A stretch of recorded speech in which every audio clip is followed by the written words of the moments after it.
All right, the equipment for our needle lace class. I have taken 2 layers of cotton cloth and I've cut them out slightly larger than our pattern. I've put my pattern on white paper because I'm using blue thread. If you're using white thread, you want to use a colored paper. Drawn the pattern on that paper and then covered it with contact paper, clear contact paper. And then I've zigzagged the pattern to the 2 layers of cloth so that I've set up a workspace for my lace. We're going to be filling the rectangle with stitches today, and the first thing we need to do is called couching the coordinate or the outline stitch. So we're going to couch down threads to this outline, and then we're going to use those threads as a base or frame for the needle lace stitches that we're going to use as filler. So I'm using today number 10 pearl cotton in blue, and I've taken and I've measured and gotten an approximation of 2 times around the distance of my rectangle, and then I folded it in half, and that way has created a little loop for me. I also have a needle with thread, and it is tied in a knot so that I have a free end and a knotted end on the thread. And so I insert the needle from the back of the cloth all the way through the cloth to the front along one of the lines, and I'm starting in the center of the line because it's a little bulky when you end up at the very end, and I want room to have that bulk away from the corner. Once I have the thread through the pattern, I'm going to put the loop on that thread, and then I'm going to go back down through the entire pattern and cloth in a very close stitch to the original thread that came through. I want very small stitches.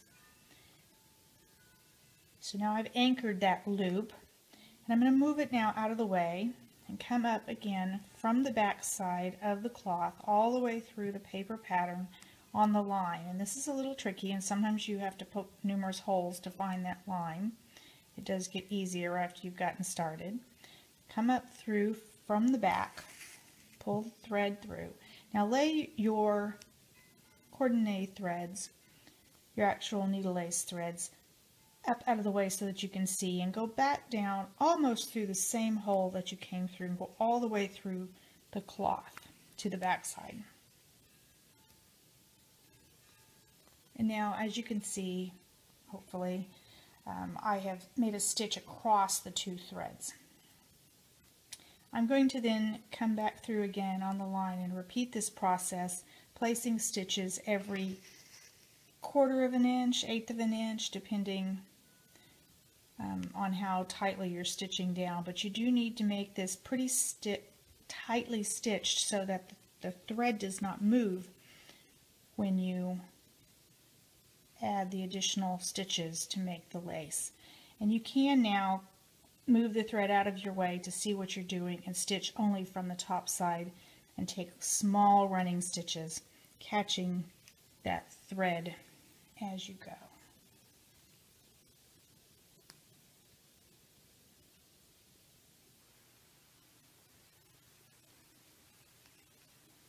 We're going to go all the way around the outline of the pattern in this manner.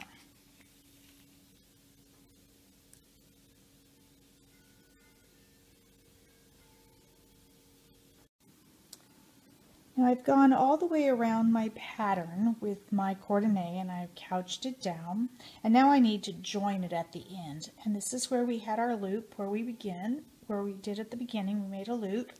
And for ease and making this a little easier on myself, I've got a large needle which I'm going to thread with both ends of my thread that I've been couching. Now there's multiple ways of doing this. This is just easier for now to show you. I'm going to run them through the loop, the original loop, in the coordinate thread using that needle. And then I'm going to take one of them and lay it back the way I just came. Let me untwist those. There we go. One goes back the way I just came, and one goes across our original threads. And I still have my needle where I've been stitching things down, and I am going to lay that down and get underneath here. Sorry about that. I'm going to catch my original thread and the tail all in one stitch, front to back through the entire pattern.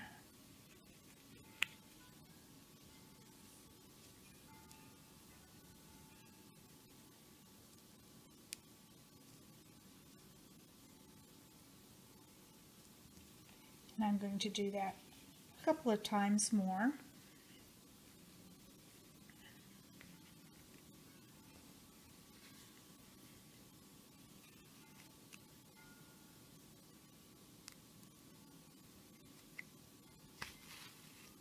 And just come from the bottom and go over all 3 threads now. On this side, I would do another one, and then just bring your thread across the back of the cloth. It's going to be cut away eventually anyway. It doesn't have to be pretty in the back. And come up and catch the other tail on the other side. And this creates a little extra bulk, and that's why I've split the threads, is to help eliminate some of that bulk across this area of the pattern. Catch it a couple of times so that it is secure.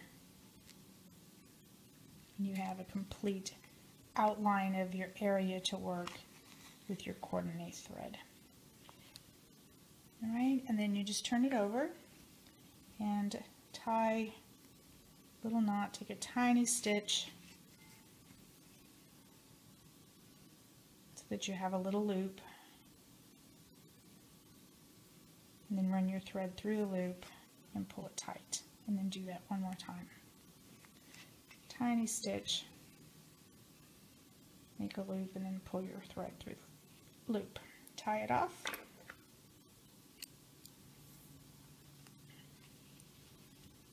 And trim these.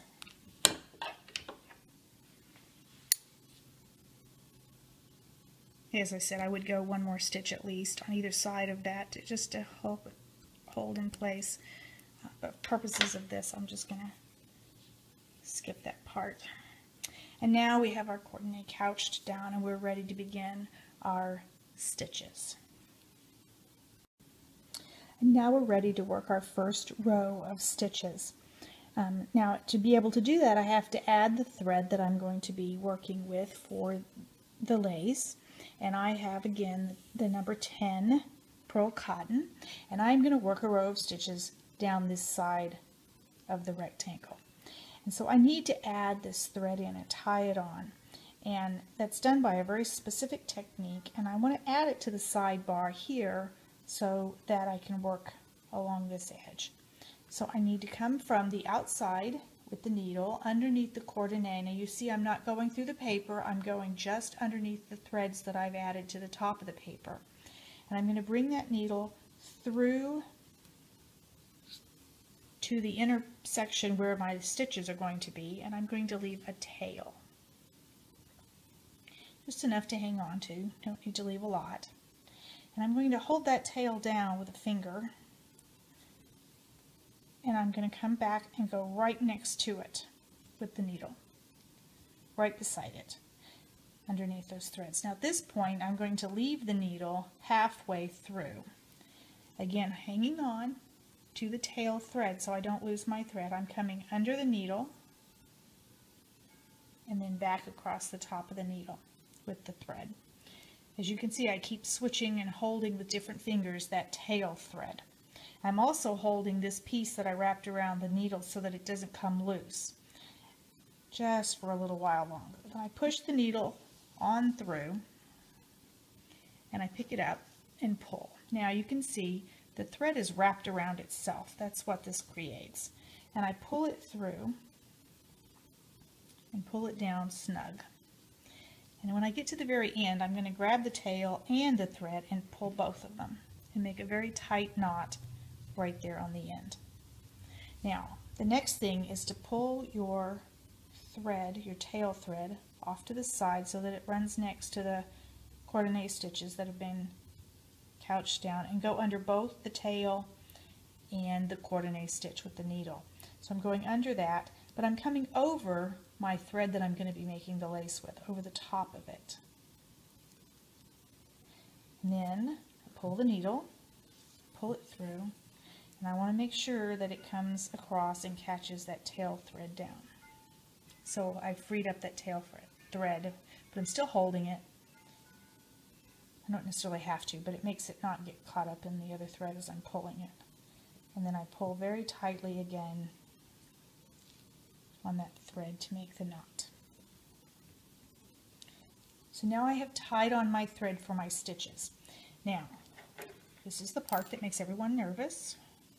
You're going to take your tail thread and you're going to trim it very close to that last stitch. And then you're going to give a little pull and make sure it doesn't come loose, because if it comes loose, we want to know now, not after you've worked a row of stitches. Now we're ready for our first needle lace stitch. That will be the Brussels stitch. The Brussels stitch is going to be worked around the coordinate stitch, and that's going to anchor it and hold it to place along the edge of the outline of our pattern. And it goes under the coordinate and over the stitch that we're making the lace with, the thread I mean. Press the needle through and pull. You can see the loop just gets smaller and smaller, and eventually it anchors to that coordinate thread. Now you'll notice that I'm pulling perpendicular to my coordinate. What do I mean by that? Here's where I'm working, the coordinate that I'm working, and I'm pulling this thread straight down from it this way. That will help keep my stitches even as I work along.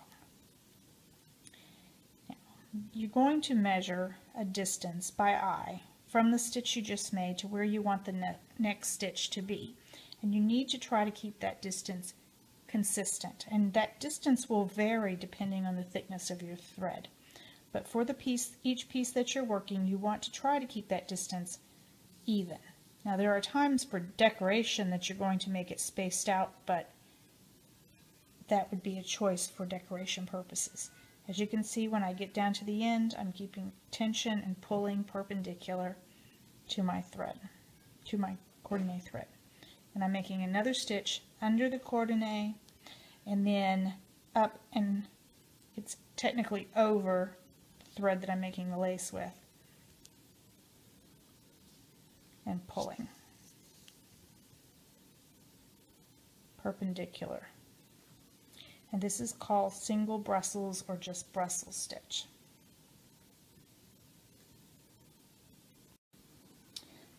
Now I've come to the end of my first row, and as you can see I have stitches along and they're relatively even. Sometimes you can pull them just a little bit and get them more even, but placement as you put them originally is very important, as is tension on your thread as you're tightening them down. Now at the very end of the row, I have to decide whether or not one more stitch will fit, or whether or not I should just end the row like this. So what I'm going to do is I'm going to just end the row. I don't think I can fit another stitch here. It'll look crowded. So to end the row, I take the thread underneath the coordinate after the final stitch to the outside. It needs to be placed approximately where it's even with the edge of the stitches and not pulled one way or the other. So it needs to be in line with this stitch. And then you come around at least one more time, just whipping it to the coordinate stitch, coordinate thread, I'm sorry, so that you've left a space here by placing an extra thread before you go back to do the rest of your work. Now you can continue back making the stitch this way to have a second row of single Brussels. And as you do, that tends to roll on you and become very difficult to do. So Many stitches are started with a single Brussels and then moved to another stitch. You can continue to do single Brussels. You do have to watch that your stitches have not rolled up underneath the previous row. It is a little bit harder to do than it sounds. The next stitch we're going to do is called corded Brussels, and that stitch is easier to do than single Brussels because it doesn't tend to roll on you. And to do corded Brussels, we would move immediately into what's called laying the cord from this stitch. So I would take this cord and I would pull it up to the other side and estimate where I want it to be. I want it to be pretty evenly spaced. Where do I want it to lay? And I see that I want it to end right here. So I'm going to go underneath with my needle where I want that cord to lay and pull through. Easier said than done sometimes. As you can see, I've laid a cord in underneath my stitches. And then I'm going to go beside it and anchor it down, just with a whip stitch around the coordinate.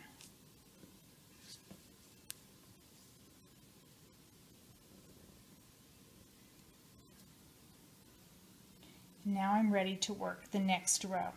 But I need to decide now if I have enough thread to work the next row. So what I'm going to do is I'm going to lay my thread along the length of my work, back again,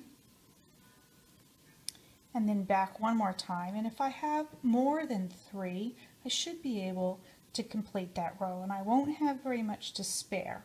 If I were to not have enough, I would anchor the thread and add on. And the way you would do that is to continue to whip stitch down this row and then take your needle off your thread, and right here you would add, using the knot we originally started with, a new thread and continue to work. I don't need to do that this time, but that is where I would do it. It would always be at the edge that you try to add the additional thread. So now we're going to work another row of the Brussels stitch. I'm going to come through the hole, the loop from the previous row, under the thread that I've laid in, and then over my working thread and pull that through, keeping it perpendicular as I tension.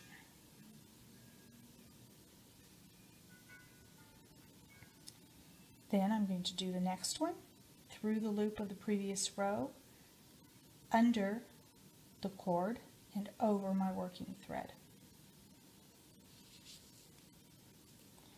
This stitch is called corded Brussels stitch. You would continue until you reach the other side. One more time, through the loop in the previous row, under the cord, over my working thread, and tension. Now I've just finished a row of the corded Brussels, and I'm going to be switching to another stitch. But there is a technique called whipping back instead of laying the cord back, in which I just do a whip stitch through each of the stitches, working my way back to the other side. This might be used when you need to make an edge of stitching lay a little better.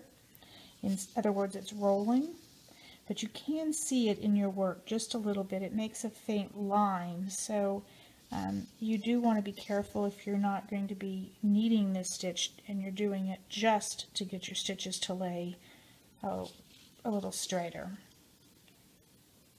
But in this particular case, I'm going to switch from this stitch to another stitch, and I want to have a very distinct demarcation between the stitches. So I'm going to do that. Now you would do the same technique of whipping back anytime you were going to make a deliberate hole in your lace. And so you would whip through the stitches where you wanted the hole to be. And then in the next row you would skip those stitches, and that would create a hole. So this technique does have other uses besides just being part of a stitch. It's used when we're creating space. There you go. And that's just called whipping back. Now we're going to start on a little more decorative stitch. This is called double Brussels, and I am going to work 2 Brussels stitches, skip a stitch, and then work 2 more Brussels stitches. So that looks like this. I'm going to work 2 stitches. I skipped the first little stitch there in case you didn't notice. So I worked the first Brussels stitch and then the second Brussels stitch, and then, oh excuse me, I'm going to skip this one and go to the next stitch. Now if I had laid my thread back there, I would have a thread in the way, which is why I whipped back through so that I don't have a thread in the way. So I do the first one. In the stitch next to it, I do the second one.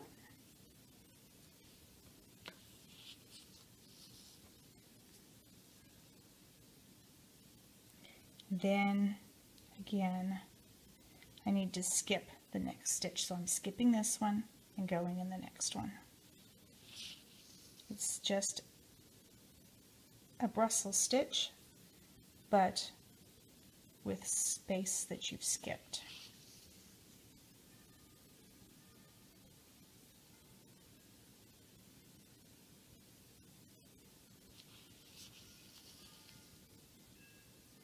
And when you work back on the next row, which I'll pause the video and start again, you're going to be working 2 Brussels stitches, in this space that you've skipped, skipping this and working this. So that's going to be the return row, which I'll show you in just a moment. So I've reached the end of my first row of the double Brussels, and now I'm going to work back. Again, I'm going to put 2 Brussels stitches in the space that I created from the previous rows.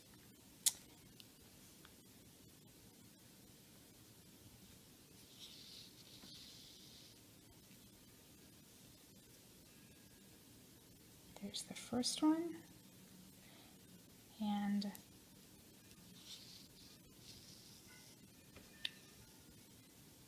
second one. Now I skip the previous double Brussels and go into the space. Now you'll notice my thread is curving around the opposite direction so that I am pulling up across again my working thread. I'd still need to hold tension and pull perpendicular as I tighten down. And another stitch, 2 in that space. Now if you get where you're not getting even tension, you can tension your first loop a little bit. I have a piece of fluff. And then again tension the second loop there to make it a little neater.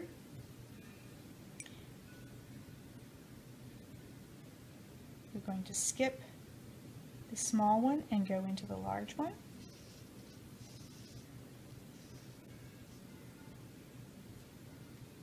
We get a little space here. That's our first double Brussels, first of our double Brussels, and then one more stitch.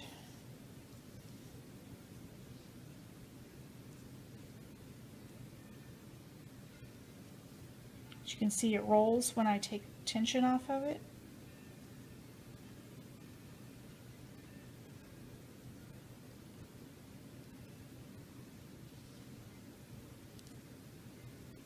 Skip the stitch and repeat.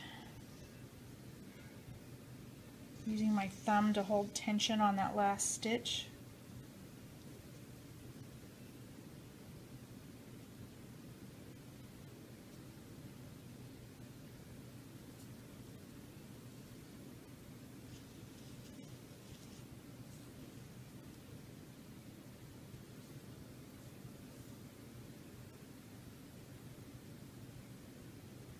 and you can begin to see a pattern emerge.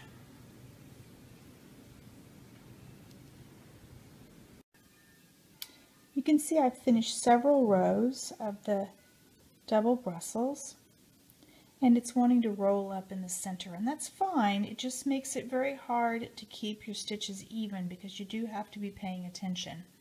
And I'm ready to anchor off this last row before I end this piece. And I wanted to show you that where do you decide to place the anchor? I mean, do I anchor it here or do I anchor it here? But one of the ways to tell is you're looking at this row of stitching and you want it to stay in a diagonal line. So when I'm trying to decide where to anchor it, I want to try to look down that line and see that I'm anchoring it in the proper place.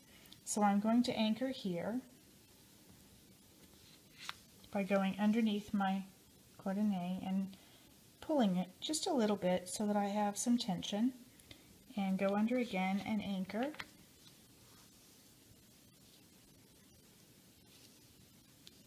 So now I've anchored that last row to the edge on the coordinate. And now, because my stitches can be stretched and pulled down to my final coordinate row, I don't need to add another row of stitches. If I couldn't stretch this down and have it look good, then I would need to add another row of stitches, but I don't need to do that. So now I can whip back around the coordinate, and I usually put, if it's this loose a weave, one in the middle, and then I'm catching the thread, the loop from the previous row of work, and going under the coordinate, and I'm just whip stitching it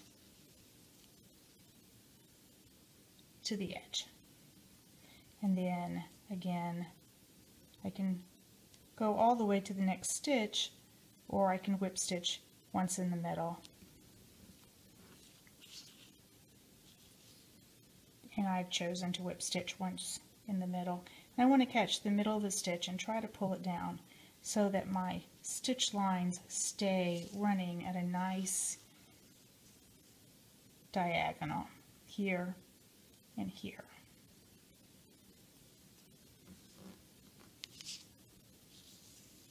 And that is how we finish off a section of lace.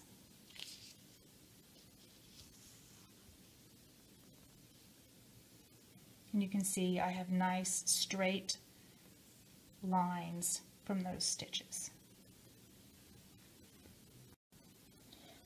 Now the final step before we're finished with our piece and are able to take it off the cloth is to buttonhole stitch along the outer edge of the coordinate. And to do that, I'm going to add a working thread, but this time when I add it on, I added it going from the inside to the outside, because now I'm going to work on this edge. So when we started, I added coming into the work, but for this I'm going to add going out of the work. And I'm going to leave my tail as I tied the thread on, and I'm going to catch it into my work for a couple of stitches just so that it's kind of hidden. The other thing that we're going to do as we do the buttonhole stitch around the coordinate for the final edge piece is we're going to take a piece of fabric, thread long enough to go around our lace 2 times around the outer edge. And we're going to fold it again. And then we're going to bring it up on our working lace. My tail is getting in the way. And I'm just going to lay it there so that it's held in place. And I'm going to grab that tail and the piece I just added, and I'm going to hang on to it. And I'm going to take my working thread and I'm going to go under the coordinate. Just as you can see, I'm just going under the coordinate and out to the outside edge. So now I'm working from the inside to the outside edge. And of course, I'm just doing the Brussels stitch, the buttonhole stitch as it's also called. I need it to come over this thread that I'm working with. So let me get it tucked in there. Sometimes you have to manipulate it when you just get started. So it goes over that thread, and I pull the needle through, holding the threads that I added and the tail down out of the way so that they get captured underneath that stitch and they're held in place. And that gives us a neat edge to begin working. And our buttonhole stitch is going to be made, like I said, towards the outside edge, catching these other threads to give it bulk around the edge. And that's going to create a raised edge, and it's going to make the edge very beautiful. In some laces, there's only 2 threads laid in here. In others, they lay in additional threads and make this stitch heavier in places and give it more bulk.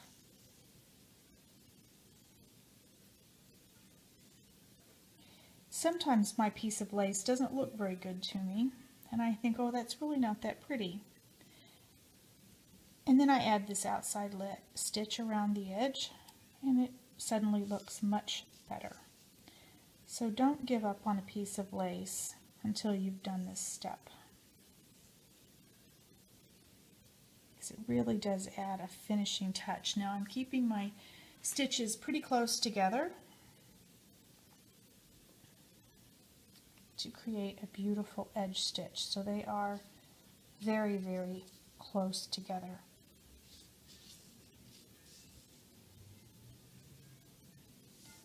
In 3-dimensional lace, this would be where you add the wire, and you would add the wire in with those threads that you've added, and do the buttonhole stitch around the wire as well. And then when you remove your lace, you would have a piece that you could mold and shape using that wire to hold it and retain that shape. So there you can see we have the finished edge stitch around the piece. There is one more thing I'd like to show you, and that is if you are running out of the thread. So if you're running out of the thread that you're doing the buttonhole stitch with, you're going to need to add another thread, and there is a special technique for that, and that will be in the next video. So I've been working the outside edge of the coordinate and buttonhole stitch, and I've run out of thread. I don't have enough to complete it, so I need to add a thread in, and there's a special technique for that.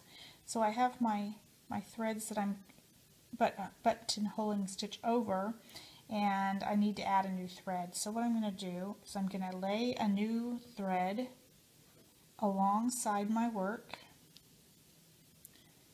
and I am going to buttonhole over my normal 2 plus that one, buttonhole over that, and catch it with the other threads. I'm going to kind of have to hang on to it so it doesn't get away from me. And I want to do that for several stitches before I let go, and I've left it a little late. I probably should have laid it in a little before now. But I'm going to catch it several times with my old thread that's short.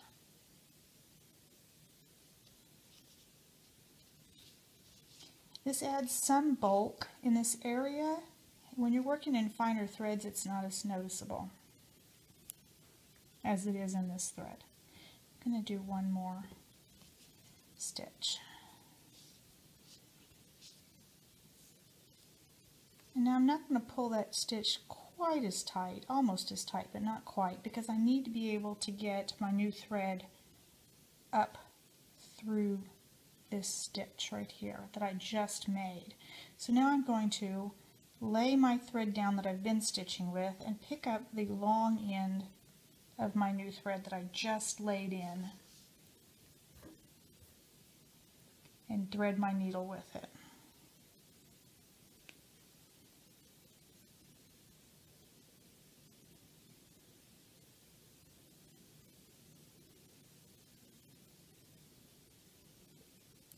Now I'm going to use it to make a buttonhole stitch, going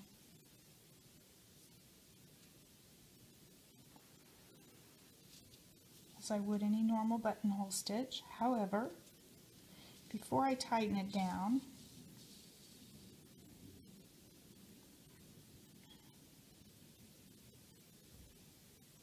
to bring it through where the other stitch was, right through the center of that last stitch.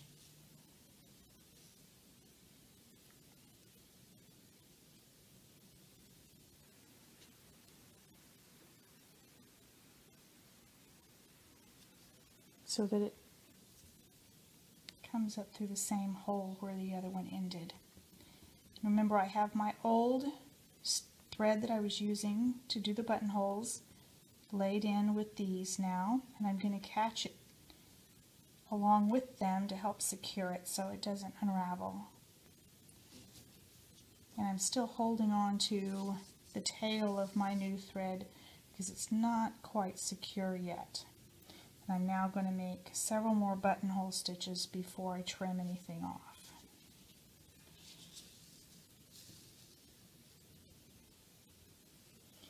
Again, it adds a little bulk, but it's not too noticeable in the finished product. Maybe one more.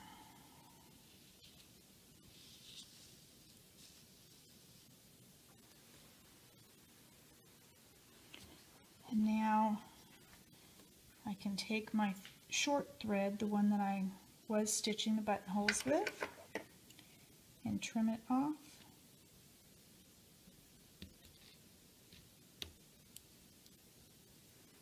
As well as the tail of my new thread, which I can trim a little closer with a better pair of scissors, and so that you can't see that little end once I get it off of the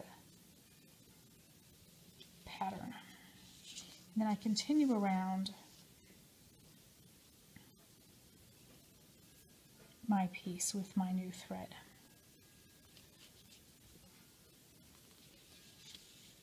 And that's how you add a new thread during the final stages when you're doing the buttonhole. So I've worked all the way around doing the buttonhole stitch on the outside edge, and then I've cut away the two threads that I had laid in, and I've done one more buttonhole stitch, and I've come up through the back side of the first stitch so that I've now joined the entire edge. And then I've whip stitched, it's a little hard to do flat, through a couple of outside stitches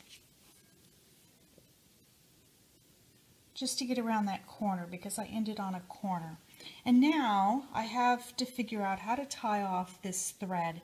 If you can manage it, you can run your needle through the previous threads that you've worked.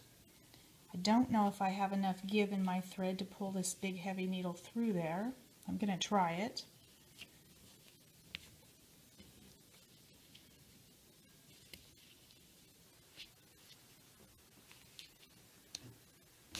Depending on how tightly you've done that buttonhole stitch, you may not be able to do that, in which case you may have to run the thread to the back and tie it off with sewing thread to anchor it in place. I'm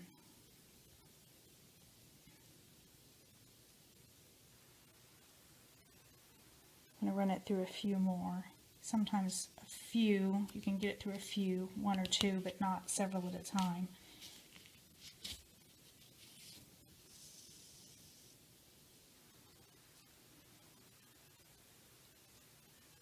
And then I'm going to run it through back,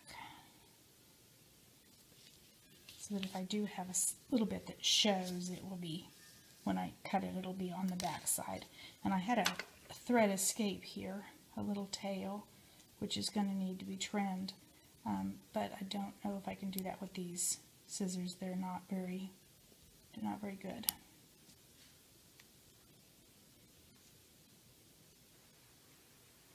To be careful not to cut your work that you're trying to preserve.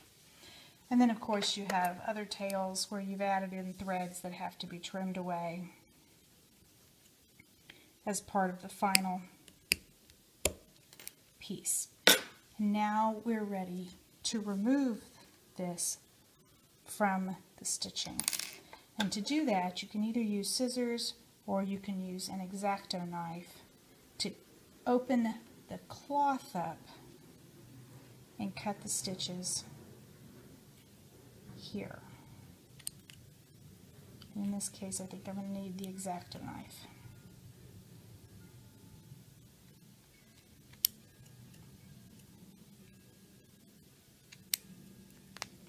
That's why the zigzag stitch being in a complementary thread helps you see, but you don't want to use a complementary thread very much on your actual lace because sometimes little pieces are retained and you can't get them out of the lace when you cut it off, and you don't want to have a contrasting thread showing in your finished product where a thread the same color would be less noticeable if you couldn't get it loose.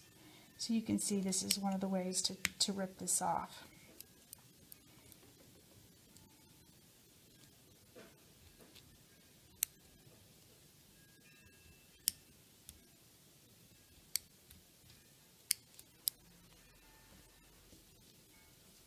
Very time-consuming process, this.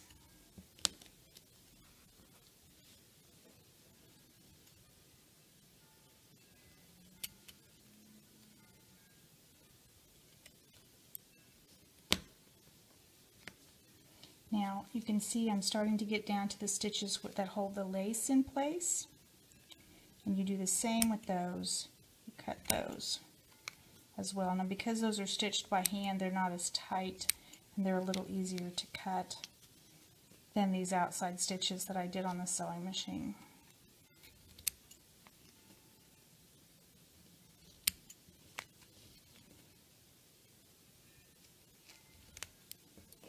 As I cut those, then you can see on this side the lace begins to work itself free, and you will have little threads that have to be plucked from the lace.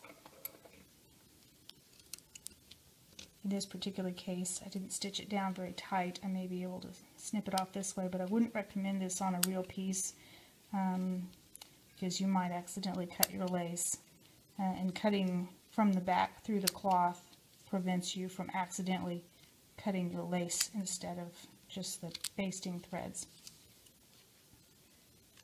I did use a slight contrasting color for the demonstration instead of a matching color. But you can see how the lace comes free. Now it rolls and twists a little bit because we did use pearl cotton, and that has a tendency to do that. It can be stiffened and it can be pressed. And there you have the finished sampler.